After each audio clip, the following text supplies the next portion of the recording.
સરહદી વિસ્તારમાં અનેક કંપનીઓ આવી છે ત્યારથી બારાતુ મજૂરો અને દારૂની બધી વ્યાપક બની છે, જેની કારણે સ્થાનિક લોકોની હેરાનગતિમાં વધારો થતાં તેમને ખાવડા પોલીસ મથકે આ અંગે રજૂઆત કરી હતી.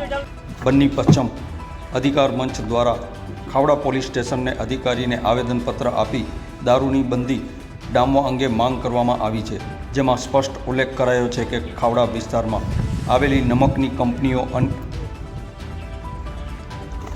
એનટીપીસી તેમજ આ વિસ્તારમાં આવેલા અન્ય ઔદ્યોગિક એકમોમાં કાર્યરત મજૂરો, ડ્રાઈવરો સહિતના લોકો નશો કરે છે.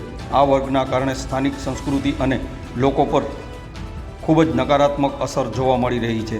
આ ઉપરાંત નશો કરીને વાહન ચલાવતા ચાલકોના કારણે ગંભીર અકસ્માતના કારણો લોકોને જાન ગુમાવવાનો વારો આવ્યો છે. તો પોલીસ તમામને કાયદાનું ભાન કરાવી